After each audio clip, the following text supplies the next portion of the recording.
Comme vous avez pu le constater, Laura fait face à plusieurs inégalités lorsqu'elle travaillait, notamment une inégalité salariale, ainsi qu'une inégalité de traitement entre elle et un homme. Premièrement, nous allons parler des domaines défavorisés pour la femme. Il existe des métiers masculinisés n'acceptant pas les femmes, et inversement pour les hommes dans les métiers féminisés. Mais c'est quoi ça?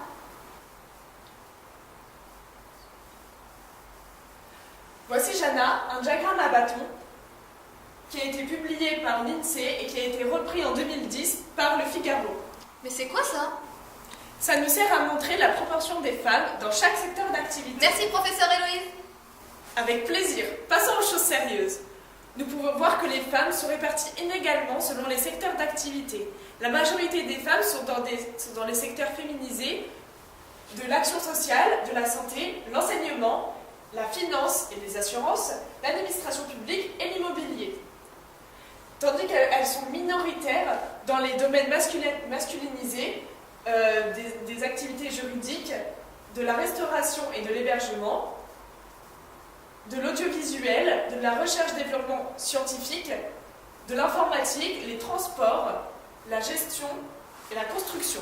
Par exemple, sur 100 employés dans l'action sociale, 79 sont des femmes, tandis que dans le domaine de la construction, seulement 11 sur 100 sont des femmes. Les femmes cadres sont minoritaires par rapport aux hommes cadres. Par exemple, dans la fonction publique territoriale, seulement 18% sont des femmes. De même, 40% des personnes travaillant dans la fonction publique hospitalière sont des femmes. En moyenne, 6 postes de cadres sur 10 sont occupés par des hommes. Jusqu'en 2012, les femmes étaient plus nombreuses au chômage que les hommes. Mais depuis, ça s'est inversé. Je peux en conclure que la femme n'est pas acceptée dans certains secteurs, ce qui est une inégalité envers la femme. La femme est plus dans l'aide à la personne, alors que l'homme est plus dans la construction et la science. Suite à ce choix de métier, il y aura des inégalités salariales selon les secteurs. Cela est dû aux normes et aux valeurs, apprises selon le sexe, ainsi que les différents rôles sociaux, enseignés. Puis, il y a plus de cadres hommes que de femmes.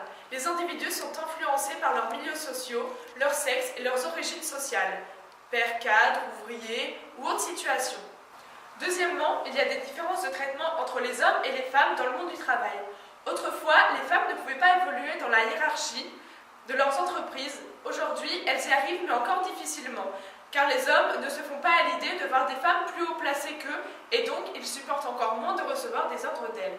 Ils ont été habitués à travailler entre hommes. Sur cette image, on peut voir que le patron a en face de lui une femme, mais qu'il ne souhaite que des profils d'hommes.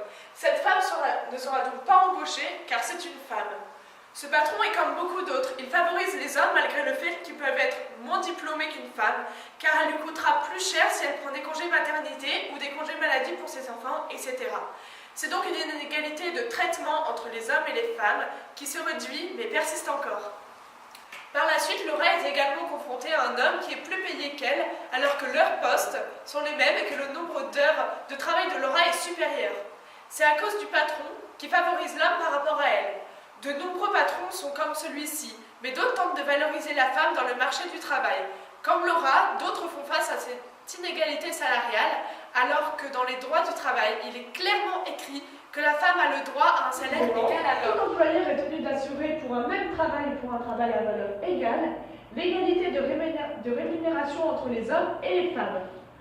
Comme nous pouvons le voir, nous avons un tableau à double entrée qui a pour source l'INSEE en 2013, Observatoire des inégalités. Mais qu'est-ce que c'est que tous ces Ce chiffres? sont des chiffres pour vous prouver que ce que je dis est bien vrai.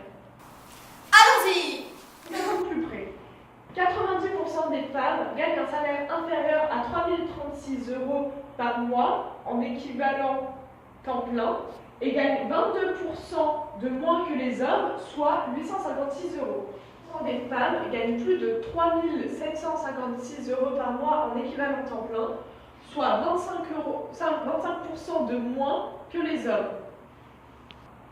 Nous pouvons voir que les salaires des femmes sont tous inférieurs à ceux des hommes. En moyenne, l'écart des salaires entre les sexes est de 20% en France. C'est-à-dire que les femmes gagnent 455 € de moins que les hommes. Ici, c'est une inégalité salariale qui persiste pour un même travail.